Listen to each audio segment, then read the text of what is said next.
South ఇండియాలోనే అతి తక్కువ ధరలకి రత్నాలనందించే ఏకైక సంస్థ 6JVR. ఈ మధ్యకాలంలో జరిగినటువంటి ఢిల్లీ పేలుడు గురించి కేవలం కేంద్ర ప్రభుత్వం అలాగే ఇంటెలిజెన్స్ పోలీస్ వ్యవస్థ ఫెయిల్యూర్ అని చెప్పేసి చాలా మంది మాట్లాడుతున్నారు. అలాంటి వాళ్ళకు మీరు ఇచ్చే ఆన్సర్ ఏంటి? తలకాయ మీద మెడకాయ ఉన్నాడు ఎవడు అట్లా మాట్లాడాడు?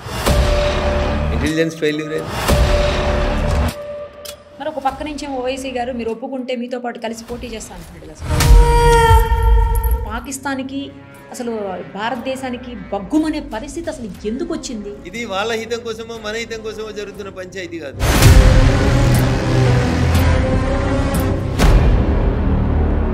వాళ్ళు దేవుడు ఇచ్చిండు కాబట్టి 10 మందిని కంటున్నామని బయటికి చెప్తున్నారు, కానీ దేవుడు ఇచ్చుడు కాదు. వాళ్ళ ఉద్దేశం ఏంది? అంటే వాళ్ళు మేజర్ అయ్యి మనం మైనారిటీలో అయిపోతాం కదా. ఆపరేషన్ సింధూర్ చేసాం, మనం సక్సెస్ అయ్యాము. ये हमला किया है उन आतंकियों को उनकी कल्पना से भी बड़ी सजा मिलेगी. పాక్ ఆక్రమిత కాశ్మీర్ని మనం స్వాధీనం చేసేసుకుంటున్నాం అని చెప్పి అందరూ ఫీల్ అవుతున్న సందర్భంలో మళ్ళీ అసలు అటువైపు దృష్టి కూడా లేకుండా అయింది. ఎందుకని సార్? అందుకనే చెప్తున్నాను, కొన్ని బయటికి చెప్పలేము, కొన్ని లోపల నుంచి మాట్లాడుకోలేము. పాకిస్తాన్ నుంచి చైనాకి ఒక కారిడార్ వేస్తారు, అది మన ఇండియాలో నుంచి వెయ్యాలి అని చెప్పేసి ప్లాన్స్ జరుగుతున్నాయి ఆల్రెడీ. దానివల్ల మరింత నష్టం కదా సార్ మనకి. ఇండియాలోంచి చైనా రోడ్ వేసడం అనేది జరగదు. అది నరేంద్ర మోడీ గారు ఉన్నంతసేపు అది జరగనివ్వరు.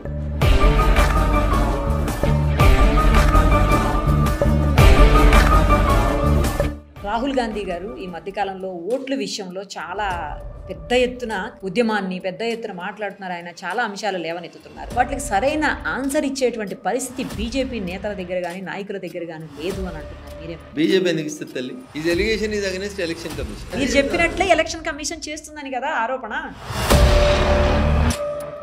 హరీష్ రావు గారు ఒకవేళ ఆయన పగ్గలు తీసుకుంటే పార్టీ వేరే లెవెల్కి వెళ్తుంది అని చెప్పేసి కూడా కొంతమంది మాట్లాడుతున్నారు.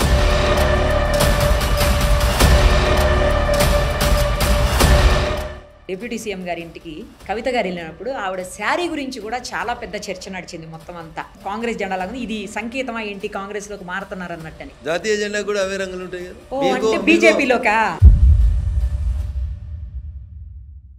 ప్రస్తుతం మనతో పాటు ఉన్నారు జన నేత మెదక్ ఎంపీ రఘునందన్ గారు. ఒక్కసారి ఆయనతో మాట్లాడదాం. సార్ నమస్తే అండి. బాగున్నారా? బాగున్నాను సార్, మీరు ఎలా ఉన్నారు?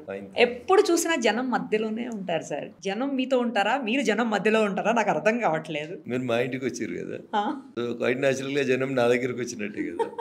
జనం నా దగ్గర రాకపోతే నేను జనం దగ్గరకు. అది నేను ఆ మాట ఎందుకన్నానంటే రెగ్యులర్ గా కాల్ చేసినప్పుడు మాక్సిమం మీరు కాన్స్టిట్యుయెన్సీలోనే ఉంటున్నారు. ఈ మధ్యలో నేను ఒక 5-6 టైమ్స్ కాల్ చేసి ప్రతిసారి మీరు అక్కడే ఉంటున్నారు. రాజకీయం అనేది ఒక వ్యసనం నీరు.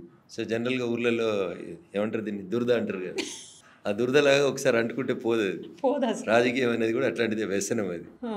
సో దురద కూడా చాలాసేపు ఏమనిపిస్తుంది అంటే ఇట్లా అన్నంతసేపు ఆనందంగా అనిపిస్తుంది జనాలకి. ఆపిన తర్వాత చూస్తే ఏమంటుంది, రక్తాలు కారుతూ ఉంటాయి. అట్లా రాజకీయం కూడా అంతే. చాలా మందికి చాలా అవస్థలు ఉంటాయి రాజకీయాలు. బయటికి కనిపించినంత మీద వేసుకున్నంత తెల్ల చొక్కాలు వేసుకొని సుఖవంతమైన జీవితం ఉండదు.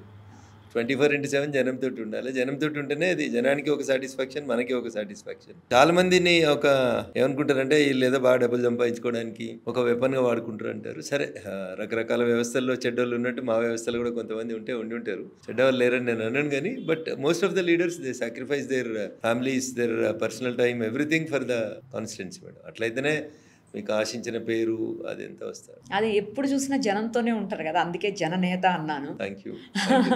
తర్వాత ఈ రోజు కొంచెం డిఫరెంట్ గా కనిపిస్తున్నారు సార్. స్పెషల్ ఏంటి, ఏమన్నా స్పెషల్ ఉందా? జీన్స్ వేసుకున్నారు. శని ఆదివారం సెలవు కదా, ఎందుకు కద్దరు బట్టలు ఎందుకు ఖరాబ్ చేయాలని ఇంట్లో అవును. మీకు తెలుసా 150 రూపాయలు అవుతుంది మాకు ఒక ప్యాంట్ షర్ట్ అరేంజ్ చేస్తే. ఏంటి సార్ మరి? అవునా? ఇంట్లో ఉంటే ఏమైనా ఫ్రీగా వేసుకోవచ్చు కదా, ఇవి కూడా బాధపడతాయని వీటిని వేసుకుంటారు. అవి బాధపడతాయని వేసుకున్నారా? మరి 2 రోజులు కబోర్డ్లో పెడతారు, పాతగా అయిపోతాయి, ఖరాబ్ అయిపోతాయి, అవి కూడా బాధపడుతుంటాయి. అని ఇంతకుముందు ఎక్కువ ఇవే ఇష్టోళ్ళు ఇప్పుడు వేస్తలేరని బాధపడతాయి అన్నట్టు. అందుకని వాటికి కూడా న్యాయం చేయాలి కదా. కరెక్టే సార్. ఎందుకు సార్ జనరల్గా జీన్స్ ఎందుకు వేసుకోరు? పాలిటీషియన్స్ ఎవ్వరు కూడా తక్కువ జీన్స్ వాడతారు, ఎందుకు? అదేమన్నా కోడా, డ్రెస్ కోడ్ ఏమన్నా ఉందా మీకు? అట్లేం తెలియదు. బట్ జనరల్గా ఏంటంటే ఒకరోజు జీన్స్ వేసుకొని, ఒకరోజు టీ షర్ట్ వేసుకొని, ఒకరోజు ఖద్దరు వేసుకొని, ఇట్లా రకరకాల గెటప్లో కలిస్తే కనపడితే జనానికి మా లీడర్ ఏంది ఇట్లున్నాడు అనేది ఒక ముద్ర వేయలేకపోతారు మీరు జనం మీద. డ్రెస్ మేము ఎందుకు ఒకే రకమైన సిమిలర్ డ్రెస్ జనరల్గా పొలిటీషియన్స్ వేస్తుంటారు అంటే, ఓ మా ఎమ్మెల్యే అంటే ఇట్లుంటాడు అనేది వాడికి ఒక ఇంప్రెషన్ వస్తుంది కళలో చూసిన. ఇప్పుడు మీరు చంద్రశేఖరరావు గారిని గుర్తు చేసుకోండి, అవే నల్లయి బాటా చెప్పులో వేస్తాడు, తెల్ల ప్యాంటు తెల్లంగి, అంతే. ఆయన వేరే గెటప్ వేయడు. ఎప్పుడో ఢిల్లీకి పోయినప్పుడు కేంద్ర మంత్రి ఉన్నప్పుడు అప్పుడప్పుడు బ్లేజర్లు వేసేవారు తప్ప ఇంకోటి. అదే మీరు చంద్రబాబు నాయుడు గారిని చూడరు. చంద్రబాబు నాయుడు గారు నాకు చూసి నేను వారిని గమనించడం మొదలుపెట్టినప్పటి నుంచి చూస్తున్నాను అదే డ్రెస్ తప్పితే ఇంకొకటి లేదు. ఆఖరికి మన యోగా డే రోజు కూడా యోగా డ్రెస్ వేసుకోలేదు చంద్రబాబు నాయుడు గారు, అదే డ్రెస్లో యోగా చేసేవారు. సో అట్లా డ్రెస్ అనేది పొలిటికల్ లీడర్కి ఒక గుర్తింపు. సో మా లీడర్ అంటే ఇట్లా ఉంటాడు అని. ఇప్పుడు నరేంద్ర మోడీ గారు అన్నారు అనుకోండి, మీరు మంచి డ్రెస్ వేస్తారు, పైన కలర్ఫుల్ బ్లేజర్ వేస్తారు, చూడడానికి చాలా నీట్గా ఉంటారు. మోడీ అనగానే వారి ఇంప్రెషన్ అట్లా కనబడుతుంది. మోడీ గారిని ఎప్పుడు మీరు జీన్ పాయింట్లలోనో టీ షర్ట్లలో ఊహించలేరు. సో అట్లా లీడర్స్కి జనరల్గా ఒకే రకమైనటువంటి డ్రెస్ వేస్తే ఓ ఈయన పలానా అనగానే పలానా రఘునందన అనగానే జనానికి ఒక గుర్తింపులాగా వచ్చేస్తుంది అన్నట్టు. జనం మైండ్లో ఒక ముద్ర వేసుకోవడానికి డ్రెస్ కోడ్ కూడా ఉపయోగపడుతుంది. అందుకని ఓ రోజు జీన్స్, ఓ రోజు టీ షర్ట్లు, ఓ రోజు తెల్ల బట్టలు, ఓ రోజు నల్ల బట్టలు వేస్తే మనం జనం మధ్యలో ప్రింట్ వేయలేమన్నట్టు. శాశ్వతంగా వాళ్ళ బ్రెయిన్లో రఘునందన్ రావు అంటే ఇట్లే ఉంటాడు అని ఒక ముద్ర వేసుకోవడం కోసం ఒకే రకమైనటువంటి బట్టలు తొడగాలనేది రాజకీయ నాయకుల ఆలోచన ఉంటుంది. బట్ ఈ మధ్యలో ట్రెండ్ మారింది, అందరూ వేస్తున్నారు. చాలా మంది ఎంపీలు పార్లమెంట్కి కూడా జీన్స్ టీ షర్ట్స్ వేసుకొని వస్తారు. మీరు ఎప్పుడైనా వేసుకెళ్ళారా సార్? లేదు. పార్లమెంట్కి లేదా? అసెంబ్లీకి కూడా వేసుకెళ్ళలేదు. అసెంబ్లీకి కూడా లేదు. Okay, nice sir. సో నేను బయట జనరల్గా అదే డ్రెస్లో కనబడడానికి ఇష్టపడతాను, వైట్ అండ్ వైట్లో ఉండడానికి ఇష్టపడతాం. ఇంకా లాంగ్ రన్లో మీరు రాష్ట్ర రాజకీయాల్లో, దేశ రాజకీయాల్లో అట్లా కనబడితే ఒకటే డ్రెస్ కోడ్లో ఉంటే బాగుంటుంది అనేది ఒక సూచన. చాలామంది ఇతులు శ్రేయోభిలాషులు చెప్పే మాట అది, దాన్ని పాటిస్తాం. ఎంత బాగా చెప్పారు సార్ డ్రెస్ గురించి కూడా, నైస్. ఇప్పుడు ఒక్కసారి మన ఈ మధ్యకాలంలో జరిగినటువంటి ఢిల్లీ పేలుడు గురించి వద్దాం సార్. అది కేవలం ప్రభుత్వం అంటే కేంద్ర ప్రభుత్వం, అలాగే ఇంటెలిజెన్స్, పోలీస్ వ్యవస్థ ఫెయిల్యూర్ అని చెప్పేసి చాలామంది మాట్లాడుతున్నారు. అలాంటి వాళ్ళకు మీరు ఇచ్చే ఆన్సర్ ఏంటి? తలకాయ మీద మెడకాయ ఉన్నాడు ఎవడు అట్లా మాట్లాడాడు తల్లి. ఎట్లా మాట్లాడతారు మీరు? ఏం ఫెయిల్యూర్? ఇంటెలిజెన్స్ ఫెయిల్యూర్ ఏంది? ఇంటెలిజెన్స్ పట్టుకున్నది కాబట్టి తప్పించుకొని పారిపోలేక వాందేవాడు సూసైడ్ చేసుకున్నాడు కదా. ఇంటెలిజెన్స్ ఫెయిల్యూర్ అయితే హైదరాబాద్కి వెళ్ళి డాక్టర్ని ఎట్లా తీసుకుపోతారు? ఎవరు పట్టుకున్నారు మరి? ఇంటెలిజెన్స్ ఫెయిల్ అయింది, ఎవరు పట్టుకున్నా? ప్రతిపక్షానికి విమర్శించడానికి ఒక మాట ఉండాలి కాబట్టి విమర్శించడం తప్పితే అర్థవంతమైనటువంటి చర్చ చేసుకోవాలి. నరేంద్ర మోడీ గారు ప్రధానమంత్రి అయినటువంటి 12 ఏళ్లలో ఈ దేశంలో జరిగిన బాంబ్ బ్లాస్ట్లన్నీ, కాంగ్రెస్ అధికారంలో ఉన్న 2004 నుంచి 14 మధ్యలో జరిగిన బాంబ్ బ్లాస్ట్లన్నీ, I don't want to compare, but ప్రతిపక్ష నాయకులు ఆరోపిస్తున్నారని మీరు అంటున్నారు కాబట్టి చెప్తున్నా. నేను బాంబ్ బ్లాస్ట్లని మినిమైజ్ చేసినాం, టెర్రరిస్ట్ యాక్టివిటీస్ని మినిమైజ్ చేసినాం. అయినా టెర్రరిజం అనేది కొత్త రూపానికి మారుతుంది అనేది మన జరిగినటువంటి సంఘటనలు నిదర్శనం. చాలా మంది ఇప్పుడు సెక్యులర్ మేధావులు ఎవరు మాట్లాడతలేరు. సెక్యులరిజం, ముస్లిమ్స్ హక్కుల గురించి మాట్లాడుతుంటారు కదా, అన్ని మతాలని సమానంగా చూడాలి. ఇప్పుడు ఎవరిని నమ్మాలి? నిరుపమ్ గారు ఎంబీబీఎస్ చదివి డాక్టర్ అని బోర్డు పెట్టుకున్న వాళ్ళు కూడా విషం తయారు చేయడం ఎట్లా, విషాన్ని ప్రజల మీద ప్రయోగించడం ఎట్లా, ప్రసాదాలలో కలపాలనే ఆలోచన, ఇంత దరిద్రమైన ఆలోచన చేస్తూ ఉంటే ఈ దేశంలో ఇంకా ముస్లింలకి స్థానం ఎట్లుంటుంది, ఎక్కడుంటుంది చెప్పు? ఎవరిని నమ్ముతారు ప్రజలు? మీరు కణం నిమిషం మీరు ఈ దేశాన్ని ద్వేషిస్తారు. ఆఖరికి మా గుడి ప్రసాదాన్ని కూడా మీరు ఖరాబ్ చేయాలనే ఆలోచన వచ్చిందంటే ఇక మిమ్మల్ని భగవంతుడు ఎట్లా క్షమిస్తాడు? ఇంతకంటే దుర్మార్గం ఏముంటుంది చెప్పు? బాగా చదువుకొని వచ్చిన డాక్టర్ పని చేయాల్సినోడు, తెల్ల కోట వేసుకొని డాక్టర్ వృత్తి చేసి ప్రాణాలు పోస్తామని చెప్పి పట్టా తీసుకున్నాడు, మనుషుల ప్రాణాన్ని సామూహికంగా ఎట్లా తీయాలని ఆలోచిస్తుంటే ఇంకేం మాట్లాడతాం నిరుపమ్ గారు? దానికి ఏమైనా అర్థం ఉందా? దీంట్లో ఏమైనా ఆలోచన ఉందా వాళ్ళకి? మనుషులు అనాలా వీళ్ళని? చదివేస్తే ఉన్నమతి పోయిందని చెప్తారు. ఇదా మీరు తయారు చేసే మెడిసిన్ మనుషుల్ని చంపడానికి ఉపయోగిస్తారా? రంగు, రుచి, వాసన లేని దాన్ని తీసుకొచ్చి హైదరాబాద్ మెట్రో నీళ్ళలో కలిపితే హైదరాబాద్ ప్రజలు చావాలని కోరుకుంటున్నారు వాళ్ళు. ఎట్లుంటారు మీరు? ఇక ఎట్లా భాగస్వాములు అవుతారు ఈ దేశ అభివృద్ధిలో మీరు? నరేంద్ర మోడీ గారు సబ్కా సాథ్, సబ్కా వికాస్, సబ్కా విశ్వాస్ అన్నారు. అరే మేము మిమ్మల్ని విశ్వాసంలోకి తీసుకొని మీరు మా వాళ్ళు అంటుంటే మీరేం చేస్తున్నారు? హిందూ దేవాలయాల దగ్గర ప్రసాదాలలో విషం కలపాలని ఆలోచన వస్తుందా?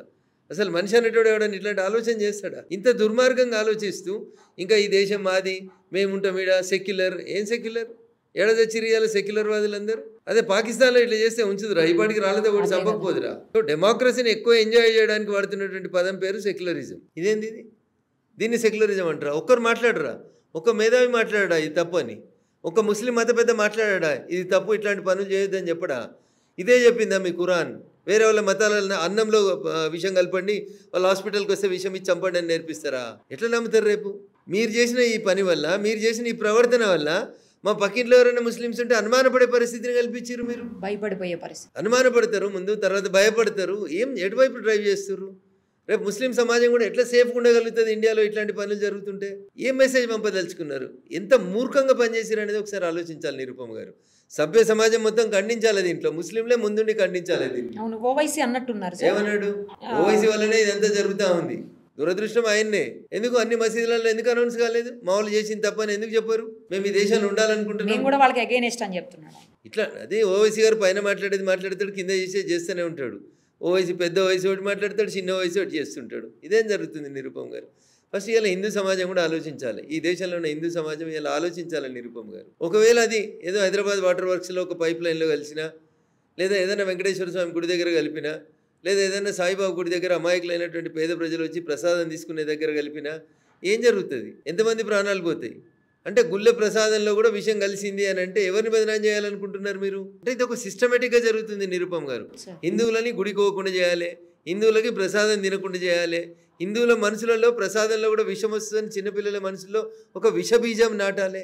ఇంత నీచానికి దిగజారి మేము భారతదేశంలో ఉంటాం, భారతదేశం మాది, మేము సెక్యులరిస్టు, ఈ దేశంలో మాకు హక్కులు లేవా? మాట్లాడే నైతిక హక్కు మీకు ఎక్కడిది? ఇట్లా మాట్లాడితే చాలామందికి ఇబ్బంది అనిపిస్తుంది. వాస్తవమే కదా ఇది. ఇలా ఏ ముస్లిం కనబడామని హిందువులు భయపడేటువంటి పరిస్థితి, అనుమానపడే పరిస్థితి తీసుకొచ్చారు. ఎవరైనా ముస్లిం బోర్డు పెట్టుకొని డాక్టర్ అని చెప్తే రేపు ఎవరైనా పోతారా పేషెంట్లు? అంటే నువ్వు ఏం చేస్తున్నావు? నువ్వు చేస్తున్న ఈ తెలివి తక్కువ పని వల్ల నీ వాళ్ళకి అన్యాయం చేసుకుంటున్నావు. నువ్వు ముస్లిం డాక్టర్ని నమ్మరు, ముస్లిం వకీల్ దగ్గరికి పోలేరు, ఆఖరికి మీరు ఏడికి తీసుకొస్తారు? టెంపుల్స్ దగ్గర ఎవరైనా ముస్లిం షాప్ పెట్టుకుంటే వాళ్ళ దగ్గరికి పోవద్దు అనేటువంటి దగ్గర దాకా వచ్చేస్తుంది. ఇది ఫ్యాక్ట్, ఇది వాస్తవం. నేనేదో కావాలని రెచ్చగొట్టేందుకు మాట్లాడతలే నిరుపమ్ గారు. మొన్న జరిగిన సంఘటన తర్వాత ఎవరైనా ముస్లిం బోర్డు పెట్టుకుని డాక్టర్ ఉంటే ఆ డాక్టర్ దగ్గరికి ఎవరు పోలేరు ఇవాళ హిందువులు. ఇంత నీచానికి దిగజారినటువంటి ఒక నలుగురు వెధవల ఆలోచన ఈ దేశంలో ఉన్నటువంటి కోట్లాది మంది ముస్లింలకు నష్టం చేస్తుంది. ఇది అర్థం కాని మత పెద్దలు, ఇది అర్థం కాని సూడో సెక్యులర్ వాదులు, టీవీలలో కూర్చొని నడిచే మేధావులంతా అట్లెట్లుంటుంది? మతం పేరు మీద విభజన చేస్తారా, మతం పేరు మీద ఇంకోటి చేస్తారా? ఎవరు చేస్తారు? మేము బాత్రూమ్ కట్టించిన రోజు నీ మతం అని ఆపినామా? ఆపలేదు కదా. నీకు సిలిండర్ ఇచ్చిన రోజు నీ మతం మీద ఆపలేదు కదా. నీ ఇంటి ముందుకెళ్ళి సీసీ రోడ్ ఏమని ఆ బైన్సాల్ కార్పొరేటరో మేయరో చేసినట్టు మేము చేస్తలేం కదా. అట్లా ఇంత నీచమైన ఆలోచన ఎట్లా వచ్చింది ఆ చదువుకున్న వాళ్ళకి అనేది నాకు ఇప్పటికీ దురదృష్టకరం అనిపిస్తుంది. ఆ డాక్టర్ గారిని చూస్తే ఎంత అమాయకురాలు కనబడుతుంది. ఆమెనే తయారు చేస్తుంది. She herself is the basic కల్పరేట్. ఇట్లాంటి వాళ్ళని మన చట్టాలు కూడా సవరించాలి నిరుపమ్ గారు. పట్టపగలే ఉరి తీయాలి వీళ్ళని. 30 రోజుల కంటే ఎక్కువ రోజులు ట్రయల్ ఉండొద్దు. ప్రజలందరూ చూస్తుండగా ఇంకా కింది కోర్టు శిక్ష పడ్డది, హైకోర్టు పోయినాం, హైకోర్టుకి వెళ్ళి సుప్రీంకోర్టుకి పోయినాం, సుప్రీంకోర్టుకి వెళ్ళి రాష్ట్రపతి దగ్గరికి పోయినాం, గిరోలు ఇవన్నీ ఏముండొద్దు. అంతా నిమిషాలలో అయిపోవాలి, అంతా ఆన్లైనే కదా. నిమిషాలలో ఎవిడెన్స్ పెట్టాలి, నిమిషాలలో క్లోజ్ చేయాలి, నిమిషాలలో ఉరి తీయాలి. తుపాకులు పట్టుకొని ఆడ సాక్షాత్తు దొరికితే తాజ్మహల్ హోటల్లో కసబరేటోడు దొరికితే వాడిని ఉరి తీసేందుకు 10 ఏళ్ళు పట్టింది. ఈ దేశంలో అంటే టెర్రరిస్టులకు భయం ఎట్లుంటుంది చెప్పు. జరుగుతున్న సంఘటనలు దురదృష్టకరం, బాధాకరం. పెహల్గాంలో ఇది చేస్తారు, పోయి పక్క దేశంలో ఉంటారు. ఇంత దరిద్రంగా జరుగుతూ ఉంటే మళ్ళీ అందరం హిందూ ముస్లిం బాయి అంటే ఎడికెళ్ళి బాయి అవుతారు. ఎట్లా బాయి అవుతారు? నన్ను చంపాలనుకున్నాడు, నాకు బాయి ఎట్లా అవుతాడు చెప్పు. సో అందుకని ఇలా హిందూ సమాజం ఆలోచించాలి. గుళ్ళ దగ్గరికి పోయినప్పుడు ఏం చేయాలి, పండ్ల బండ దగ్గరికి పోయినప్పుడు ఏం చేయాలి. శత్రువుని కొట్టాలంటే శత్రువుని ఫిజికల్ కొట్టాల్సిన అవసరం లేదు నిరుపమ్ గారు. శత్రువు ఆదాయ వనరుల మీద దెబ్బ తాకింది, ఆర్థిక వ్యవస్థ మీద దెబ్బ జరిగింది అనుకోండి, శత్రువు ఆటోమేటిక్గా వీక్ అయిపోతాడు. అదే జరగాలి ఇవాళ ఈ దేశంలో. హిందూ సమాజం ఆలోచించాలి. ఇవాళ మనం సండే పోయి కొంటున్న మటన్ ఏడగొంటున్నాం, ఎవరికి ఉపయోగపడుతుంది, ఈ డబ్బులు ఏడిపోతున్నాయి అనేది ఆలోచించాలి. సండేని పోయి కొంటున్న చికెన్ ఏడగొంటున్నాం ఆలోచించాలి. పండ్ల బండ్లు ఏమవుతున్నాయి చూడాలి. గుడి ముంగట దేవునికి ఇచ్చేటువంటి పూలు ప్రసాదం కూడా ఏడికెళ్ళి కొంటున్నాం అనేది ఆలోచించుకోవాలి. ఎస్, నేను ఓపెన్ మైండ్తో చెప్తా ఉన్నా. నేనేదో బీజేపీ ఎంపీని కాబట్టి వాళ్ళని తిట్టాలని చెప్తలేను. నేను అట్లా వాస్తవాలు చెప్తా ఉన్నా ప్రజల ముందు. సభ్య సమాజం మీద ఆలోచించుకునే పరిస్థితి తీసుకొచ్చారు మీరు. నలుగురు వెధవలు కలిసి చేసినటువంటి పనికి ఇలా ప్రతి ముస్లింని ఈ దేశంలో అనుమానితుడిగా, నిందితుడిగా, దొంగగా చూడాల్సినటువంటి పరిస్థితి కల్పించారు నిరుపమ్ గారు. I'm sorry to use such type of words. But ఇంకేం చేయలేము ఇంతకంటే ఎక్కువ. ఒక బాధ్యత గల ప్రజాప్రతినిధిగా మాకే ఇబ్బంది అనిపిస్తుంది, భయం అనిపిస్తుంది ఇట్లాంటి పనులను చూస్తుంటే. ఇంకేం చేస్తుంది దీన్ని ఇట్లాంటి వాటిని చూసి. మరి ఒక పక్క నుంచి ఓవైసీ గారు మీరు ఒప్పుకుంటే మీతో పాటు కలిసి పోటీ చేస్తా అంటున్నాడు కదా సార్. ఓవైసీ గారితో కలిసి పోటీ చేయాల్సినటువంటి అవసరం భారతీయ జనతా పార్టీకి లేదు. మేము తూర్పు అయితే మీరు పడమర, మా సిద్ధాంతం ఒకటి, మీ సిద్ధాంతం ఒకటి. కాబట్టి మీరు మాతో కలిసి పనిచేస్తామనేటువంటి మాట మాట్లాడడం అంటే దేశంలో జరుగుతున్నటువంటి ఈ సంఘటనలన్నింటికీ మీరు బదనాం అవుతున్నారు. కాబట్టి దాని నుంచి తప్పించుకోవడానికి అవసరమైతే మేము బీజేపీతో కలిసి పోటీ చేస్తామని మీ మీద పడ్డటువంటి ముద్ర నుంచి మీరు బయటికి రావడం చేసే కుట్రగా తప్ప ఇంకొకటి కాదు. మేము ఎప్పుడు కలవలేము, మేము ఎప్పుడు కలిసి పోటీ చేయలేము. అది కుదరని ముచ్చటది సార్. అసలు ఫస్ట్ నుంచి కూడా మొత్తం అందరు కలిసి ఉన్నప్పుడు ఎందుకు ఇంతటి అంటే పాకిస్తాన్కి అసలు భారతదేశానికి బగ్గుమనే పరిస్థితి అసలు ఎందుకు వచ్చింది? దీనికి ఒక్కసారి చరిత్ర గురించి ఒక 2 నిమిషాలు చెప్పండి సార్ ప్లీజ్. సో దేశ విభజన జరిగినప్పుడు దేశ విభజనకి ఆంగ్లేయులు పూనుకున్నప్పుడు వాళ్ళు స్వతంత్రం ఇచ్చి వెళ్ళిపోకుండా ఈ దేశాన్ని ముక్కలు చేయాలి, ఈ దేశం బాగుండొద్దు అని ఒక దుర్మార్గమైన ఆలోచన చేసినప్పుడు ఆ రోజు అధికారంలో ఎవరున్నారు, ఆ రోజు లేకపోతే అక్కడ ఉన్న పార్టీ ఏంది, ఎవరితో చర్చలు జరిపినారు, ఇది మాట్లాడితే నేను మళ్ళీ చెప్తున్నా. రఘునందన్ రావు బీజేపీ ఎంపీ కాబట్టి కాంగ్రెస్ని విమర్శించినందుకు చరిత్రను కూడా వక్రీకరిస్తుండో అని చెప్తారు. మతం పేరు మీదనే కదా జరిగింది విభజన. భారతదేశం ఆ రోజు విభజించబడింది. పాకిస్తాన్లో ఎవరు ఉండాలని డిసిషన్ తీసుకొని చేసిర్రు. ఒక వర్గానికి సంబంధించిన వాళ్ళందరికీ ఒక దేశం ఉంటే ఆ రోజు పాకిస్తాన్లో ముస్లిమ్స్ ఉండాలని చెప్పి ఒక నిర్ణయం తీసుకొని చేసిర్రు. హిందుస్థాన్లో ఉండొద్దా ముస్లిమ్స్ అంటే హిందుస్థాన్లో ఉండాలనుకున్న వాళ్ళు ఉండుండ్రి, లేదనుకుంటే పాకిస్తాన్కి వెళ్ళిపోండి అని ఆప్షన్ ఇచ్చారు. ఇది మన గొప్పతనం. విడిపోయినప్పుడు పాకిస్తాన్లో సుమారు 20 నుంచి 24% వరకు హిందువులు ఉన్నారు. ఇవాళ పాకిస్తాన్లో ఉన్న హిందువుల జనాభా చూడు, నాట్ ఈవెన్ 4-5% లేదు. ఇవాళ ఇద్దరం ఒకటే రోజు విడిపోయినాం కదా. 75 ఏళ్లలో 20%, 25% ఉన్న హిందువుల జనాభా 4%, 5%కి వచ్చింది. అదే భారతదేశంలో 4-5% ఉన్నటువంటి ముస్లింల జనాభా ఇలా 18%కి వచ్చింది. ఇండియా పాకిస్తాన్ విభజన జరిగిన తర్వాత పాకిస్తాన్లో ఉన్న హిందువులను ఊచకోత కోసి శవాలను ట్రైన్లలో పంపిస్తే కూడా ఆ రోజు ఉన్నటువంటి పెద్దలు మాట్లాడలేదనేది కదా పంచాయతీ అంతా. కాంగ్రెస్ పెద్దలు మాట్లాడలేదనేది కదా పంచాయతీ అంతా. ఇంత క్లియర్గా క్రిస్టల్ క్లియర్ కనబడతా ఉంటే విభజన ఎందుకు చేసిర్రు, దేని మీద చేసిర్రు? మతం బేసిస్గా విభజన చేసిర్రు. విభజన జరిగినప్పుడు మరి హిందువుల కోసం హిందుస్థాన్ ఉంటే ముస్లిమ్స్ అందరినీ తీసుకుపోయి అక్కడ ఉంచేసి ఉంటే పాకిస్తాన్కి పంపేసి ఉంటే ఈ పంచాయతీ ఉండేది కాదు కదా. 4% ఉన్న వాళ్ళు ఇలా 17-18% దాకా పెరిగినరు. వాళ్ళ ఉద్దేశం ఏంది? వాళ్ళు ఓన్లీ ప్రొడక్షన్ తప్ప వాళ్ళకి ఇంకొక ట్రైన్ లేదు. ఐఎమ్ సారీ టు సే, నేను ఒక ఐఐటీలో ప్రొఫెసర్ని కలిసిన రాజస్థాన్లో. 18 మంది సంతానం ఆయనకి. సార్ మీరు ఏం ప్రొఫెసరు, మీరేం చదువు చెప్తారు పిల్లల కంటే? ఆయన ఒక మాట చెప్పిండు, దాని తెలుగు అర్థం చెప్తాడు. నారు పోసినోడు నీరు పోయాడా అంటాడు. అంటే పుట్టించినోడు వాళ్ళని పెంచుతందుకు ఏదో ఒకటి ఇయ్యడా అంటాడు. వాడు అరటి పండు పెట్టుకొని, అరటిపళ్ళ బండి పెట్టుకొని, వాడు పంక్చర్ దుకాణం పెట్టుకొని, వాడు రోడ్డు మీద ఇంకో పని చేసుకుంటా మామూలు మంచిగానే బతుకుతురు కదా సార్ అంటారు. ఇది వాళ్ళ ఆలోచన విధానం. They will use ladies as only the production machines అంతే. నలుగురిని ఎందుకు చేసుకుంటారు? మొదటి భార్యకి ప్రెగ్నెన్సీ కాగానే ఇంకొక భార్య, ఈమె ప్రెగ్నెన్సీ కాగానే మూడో భార్య. ఇది వీళ్ళకి ఒక మిషన్ అన్నట్టు. సంవత్సరంలో రొటీన్గా ఎవ్రీ 3 monthsకి ఒకరు కొత్త పిల్లలు పుడుతూనే ఉండాలి. 18 మంది 20 మంది ఏం చేస్తున్నారు నిరుపమ్ గారు? యూనిఫామ్ సివిల్ కోడ్ అంటే లేదు ఇది బీజేపీలకు ఆచారం, యూనిఫామ్ సివిల్ కోడ్ ఏంది అంటాడు. అరే ఒక దేశంలో ఉంటున్నప్పుడు దేశ ప్రజలందరికీ ఒకటే కోడ్ ఉండాలి, ఒకటే చట్టం ఉండాలి. చట్టం ముందు అందరూ సమానులే ఉండాలి. హిందువులు విడాకులకు అప్లై చేసుకోవాలంటే నిరుపమ్ గారు, హిందువులలో పెళ్లి చేసుకున్న అమ్మాయి ఎవరైనా హిందూ సాంప్రదాయం ప్రకారం పెళ్లి చేసుకున్న అమ్మాయి విడాకులకు కావాలంటే 1 నిమిషంలో విడాకులు రావు. 1 year తర్వాత she has to file divorce petition. At least mutual అయినా కూడా 6 months కనీసం ఆగాలి. అదే క్రిస్టియన్స్ లో అయితే 2 years తర్వాత. అదే ముస్లింలలో అయితే నువ్వు వండిన వంట మంచిగా లేదు, తలాక్. 3 సార్లు తలాక్ అంటే తలాక్ అయిపోయింది. ఏం తలాక్? ఎటుపోతున్నారు? ఈ దేశం ఒక దేశం అనుకున్నప్పుడు ఈ దేశంలో ఉండే ప్రజలందరికీ ఒకటే మతం ఉంటుంది, లేదు మతాలు భిన్నంగా ఉన్నాయి, భిన్నత్వంలో ఏకత్వం భారతదేశం, రైట్. ఒకటే చట్టం ఉండాలి కదా, అట్లీస్ట్ మతం లేదు చట్టం అని ఉండాలి కదా. ఇవేవి లేకుండా పోతున్నాయనే దుర్మార్గం. చరిత్రలకు పోతే చరిత్ర ఖచ్చితంగా కాంగ్రెస్ పార్టీ వైపే ఏళ్ళు చూపెడుతుంది.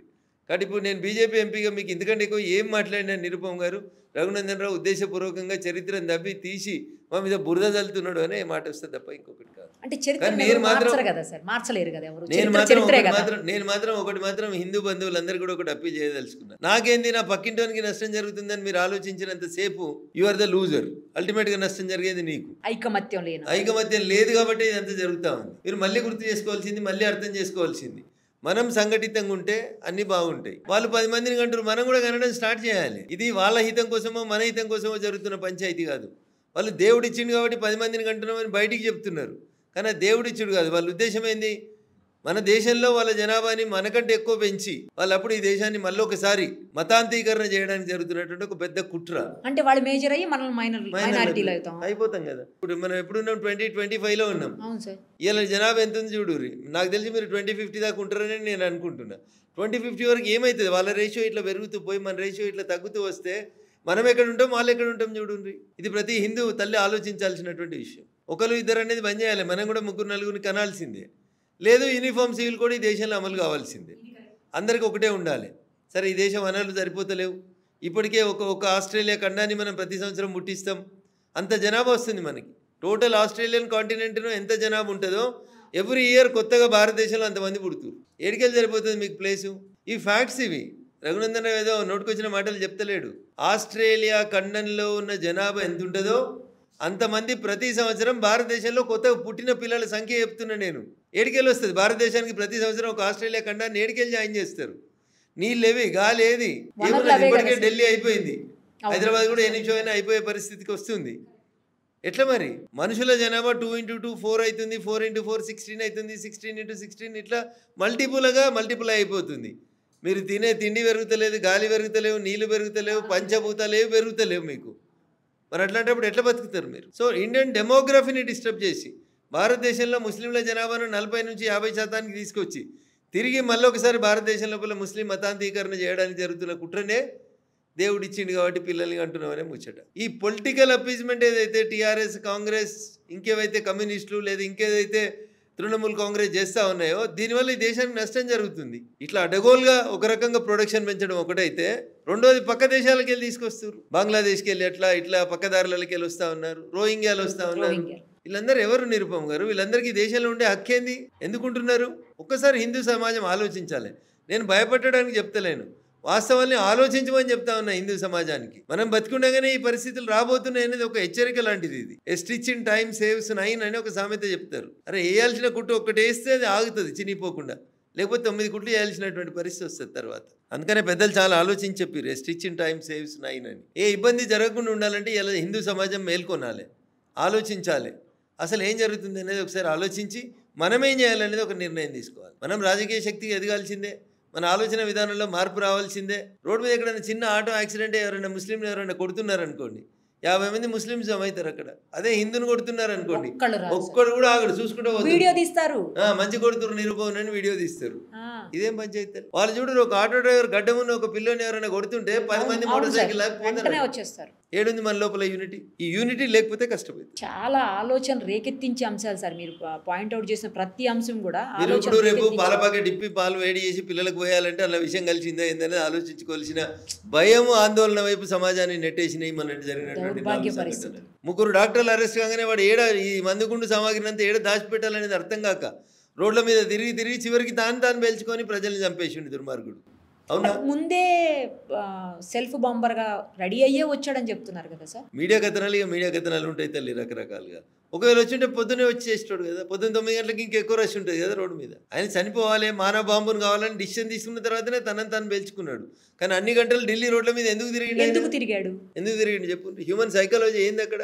ఇంకేమైనా ఆల్టర్నేట్ ఉందా? ఇంకా ఎక్కువ మందిని చెప్పడానికి ఏ ప్లేస్ దొరుకుతుందని ఆలోచన తప్పితే ఏముంటుంది చెప్పు? ఇంత బ్యాడ్గా ఆలోచిస్తుంటే పక్కన కారు చాగితే భయపడే పరిస్థితి వస్తే ఎట్లా బతకాలి సమాజం? సార్ మరి ఆపరేషన్ సింధూర్ చేసాం, మనం సక్సెస్ అయ్యాము, కానీ ఎందుకని పీఓకే అని మనం ఎందుకు ఆ టైంలో అసలు అయిపోయింది, ఇంకా మన చేతుల్లో 1 గంటలో 2 గంటలో 2 రోజుల్లో వచ్చేస్తుంది మన చేతుల్లోకి, పాక్ ఆక్రమిత కాశ్మీర్ని మనం స్వాధీనం చేసేసుకుంటున్నాం అని చెప్పి అందరూ ఫీల్ అవుతున్న సందర్భంలో మళ్ళీ అసలు అటువైపు దృష్టి కూడా లేకుండా అయింది. ఎందుకని సార్? ఎందుకు పీఓకే అని మనం సాధ్యం చేసుకోలేకపోయాం?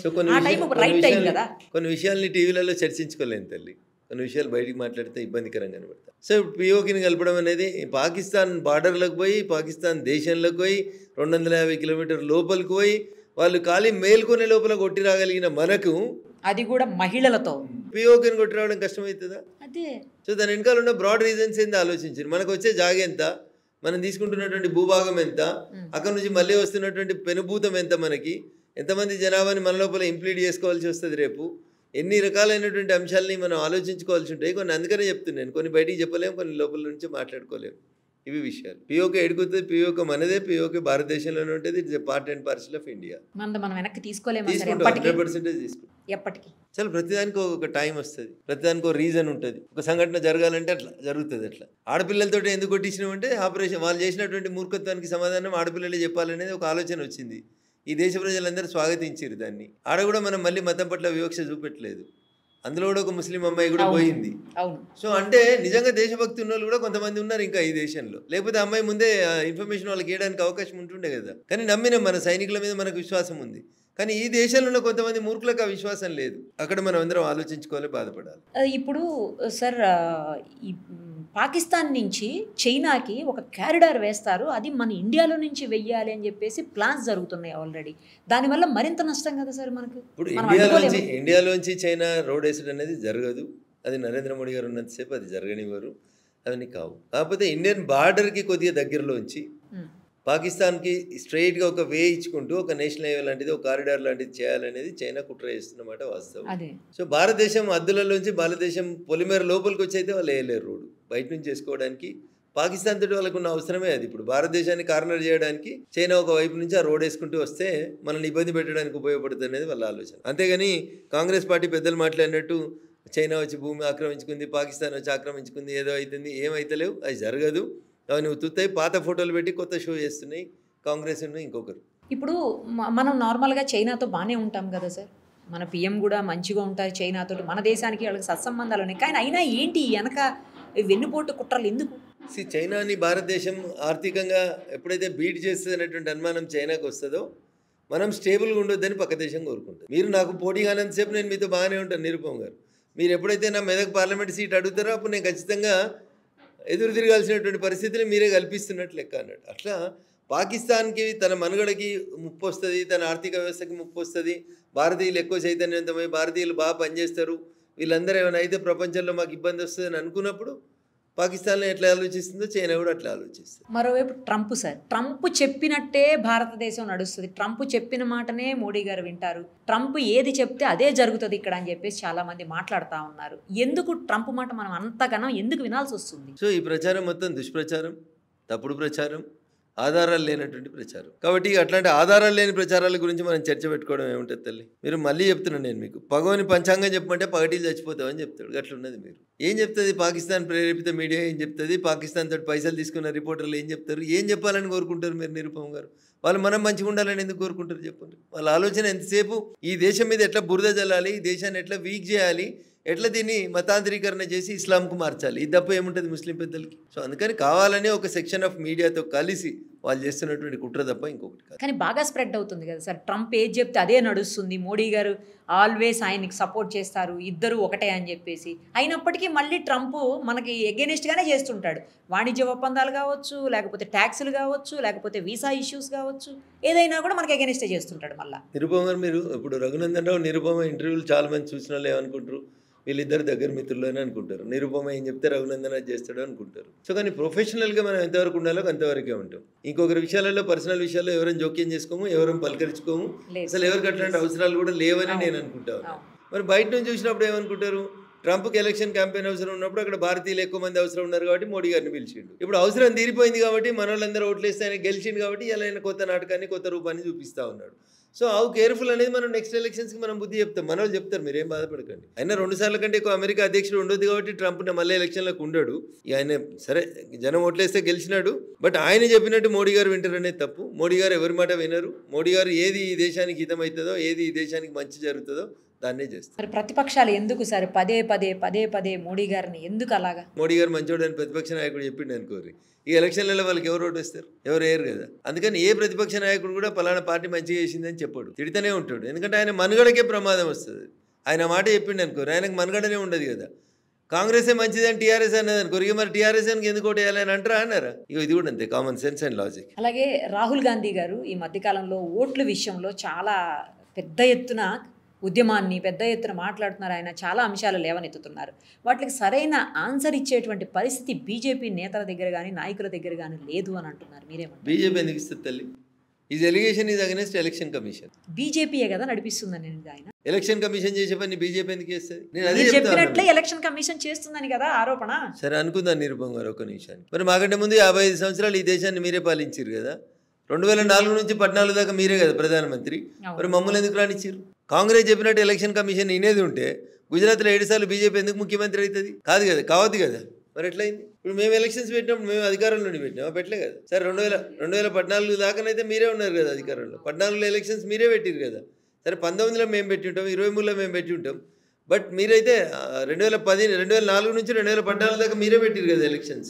మరి అప్పుడు ఎందుకు ఇది చేయలేదు? అంటే అప్పుడు మీరు నడిపిస్తే నడిచింది ఎలక్షన్ కమిషన్? మీరు చెప్తే విన్నదా? మోడీ గారు వచ్చినాక వచ్చింది ఎలక్షన్ కమిషన్ అనేది ఈ దేశంలోకి? మాకంటే ముందు లేదా ఎలక్షన్ కమిషన్? వాళ్ళ పనితీరు ఎట్లుంది, ఇప్పుడు ఎట్లుంది ఒకసారి చూడండి. కాబట్టి ఇవన్నీ ఆడలేక మధ్యలో ఉన్నాయని అనవసరమైనటువంటి బదనాం తప్పితే ఇంకొకటి కావు. ఒకసారి స్టేట్కి వద్దాం సార్. రఘునందన్ గారికి మాట్లాడే అన్ని రకాలుగా ఎలా అయినా మాట్లాడగలరు. రఘునందన్ గారు అందరినీ మెప్పించగలరు. రఘునందన్ గారికి పూర్తి స్థాయిలో నాలెడ్జ్ ఉంది అన్ని విషయాల్లో కూడాను. ఆయన అన్నింట్లో నెంబర్ 1. కానీ ఎందుకని బీజేపీ అధ్యక్షులుగా రాలేకపోతున్నారు అని చాలామంది అభిమానులు వాళ్ళల్లో వాళ్ళు మదన పడుతున్నటువంటి పరిస్థితి. నాతో కూడా మాట్లాడారు. అందుకే నేను ఈ క్వశ్చన్ మిమ్మల్ని అడుగుతున్నాను. సో పార్టీకి అధ్యక్ష పదవి ఒకటే ఉంటుంది నిరుపమ్ గారు. ఆశపడ్డం చాలామంది ఆశపడుతుండొచ్చు. పార్టీ ఎవరిని ఏ టైంలో ఎప్పుడు ఎక్కడ ఉంచాలో పార్టీకి బాగా తెలుసు. అందుకని చెప్పి పార్లమెంట్లో మా సేవలు వాడుకుందాం అనుకుంటారు కాబట్టి ఇక్కడ పార్టీ అధ్యక్షునికి అవకాశం ఇవ్వకపోవచ్చు. అట్లా ఎందుకు తీసుకోవాలి పాజిటివ్? కాబట్టి ఇది జరిగింది, దీనివల్ల లాభమా నష్టమా అని అనుకుంటే నేను కర్మ సిద్ధాంతాన్ని నమ్ముతాను. భగవద్గీతలో శ్రీకృష్ణుడు అర్జునునికి చెప్తాడు, కర్మానుసారే బుద్ధి. మన వాళ్ళు చాలా మంది అంటుంటారు, రాత్రి 9 నుంచి ఆయన్నే డ్రైవింగ్ చేసిండు, నిద్ర అవుతుందని ఇప్పుడే 5 నిమిషాల ముందే డ్రైవర్ మారి అటుకెళ్ళి ఇటు వచ్చిండు, పాపం డ్రైవింగ్ చేసినా ఏం కాకపోతుండే, ఈ పక్క బతుకుతుండే అని అనుకుంటారు. ఆయన కర్మ అట్లు ఉంది కాబట్టి ఆయన ఆ టైంకి స్టీరింగ్ వదిలేసి ఇటు పక్క వచ్చి కూర్చున్నాడు. ఆ డ్రైవర్కు బతకాలని ఉంది, వాడు కర్మ అట్లు ఉంది కాబట్టి వాడు ఇటు వచ్చిండు. దాన్ని కూడా మనం ఇంకో రకంగా అనుకుంటాం అన్నట్టు. అరే 5 నిమిషాలు అయితే అయిపోతుండే, ఇంటికి చేరుతుంటే పాపం గీడైంది యాక్సిడెంట్ అనుకుంటారు. ఆ పాపం గానే ఉంది, ఆ పాపం గాడికి అయిపోవాలని ఉంది కాబట్టి గానే పాపం అయిపోయింది. అట్లా ఇది కర్మ. ఈ కర్మని నమ్మాల్సిందే. సో అట్లా ఈడ మంచి జరిగిందా, ఆడ మంచి జరిగిందా, ఏడ మంచి జరిగిందా అనేది పక్కకు పెట్టారు. నిన్నటికంటే ఈరోజు మంచిగా ఉన్నారు, రేపు ఇంకా మంచిగా ఉంటారు. ఇది నమ్మండి, ప్రశాంతంగా ఉంటారు. అంతే, దేని గురించి ఎక్కువ టెన్షన్ పడదు. అట్లా జరగాల్సిందని ఆపే శక్తి మీకుందా? లేదు. ఆపుతారా? ఆపలేము. పోనీ ఏదైనా ఎవరన్నా ఆపుతారా? పోలీసు వాళ్ళని ఆపిర్రా? ఎవరు ఆపలేరు. సో అందుకని there are certain things which are inevitable. దాన్ని మీరు ఏం చేసినా ఆగది. సునామీ ఉంది, ఎవరైనా ఆపగలుగుతారా? ఎర్త్క్వేక్ ఉంది, ఎవరైనా ఆపగలుగుతారా? బోయింగ్ విమానం కూలిపోయేది ఉంది, ఆపిర్రా? ఏం చేయగలిగారు నిరుపమ గారు? సో అందుకని నేను ఏమంటున్నా అంటే కర్మ సిద్ధాంతాన్ని నమ్మాల్సిందే. అంటే సార్ ఆల్వేస్ పాత తరం వాళ్ళనే పెడతారు, సీనియర్స్ని. ఎందుకు లేటెస్ట్ జనరేషన్స్ని మీలాగా జనాలతోటి ఉండే వాళ్ళని ఎందుకు తీసుకోరు ఆ పదవిలోకి అనేది కొంతమంది క్వశ్చన్ చేస్తున్నారు. తప్పకుండా తీసుకుంటారు. అప్రోప్రియేట్ టైం వచ్చేదే కాగాలి, ఓపిక ఉండాలి. రాజకీయం అంటేనే ఓపిక. కడప ముంగట బండి ఉంటుంది, తొక్కుడు బండి అంటారు ఊర్లలో. ఒక ఆయన బురద దొక్కొచ్చి ఇట్లా రాస్తాడు చెప్పులు, ఒక ఆయన పెండ దొక్కొచ్చి రాస్తాడు, ఒక ఆయన ఇంకొకటి ఉత్తకాలతో వచ్చి రాస్తాడు. ఆ బండి వల్ల ఏమనేది, ఎంతమంది దొక్కినా తొక్కులాగానే ఉంటుంది, అట్లే ఉంటుంది. అట్లా దానికి ఎంత ఒప్పుకుంటుందో రాజకీయాలలో ఉంటే అంత ఒప్పుకుంటారు. ఏం పోల్చి చెప్పారు సార్ అసలు. ఇంటి ముంగట కడప ముంగట ఉన్న బండిని ఎన్ని రకాలుగా దొక్కుతారు మీరు? బండాలకి వెళ్ళిపోతుంది, ఇంటి ముందుకి వెళ్ళిపోలేదు కదా. దానికి ఎంత ఒప్పుకుంటుందో అట్లా మనకు కూడా అంత ఒప్పుకుంటేనే ఎదుగుతారు. అట్లా లేకపోతే ఎదగలేరు. పాలిటిక్స్లో ఓపిక లేకపోతే ఎదగలేదు. పంచాయతీ ఎలక్షన్స్ వచ్చాయి సార్, ఏంటి పరిస్థితి? పార్టీ సింబల్ లేకుండా జరిగేటువంటి ఎలక్షన్స్ అవి. అయినా సరే క్యాండిడేట్స్ పలానా క్యాండిడేట్ పలానా పార్టీ నిరుపమారు, మీరు ఇప్పుడు ఎవరైనా గెలవనియండి, ఏడాది లోపల వాళ్ళంతా అధికార పార్టీలోకి పోతారు. ఎందుకంటే ఊర్లో మోరి కట్టాలంటే పైసలు కావాలి, ఊర్లో రోడ్ వేయాలంటే పైసలు కావాలి.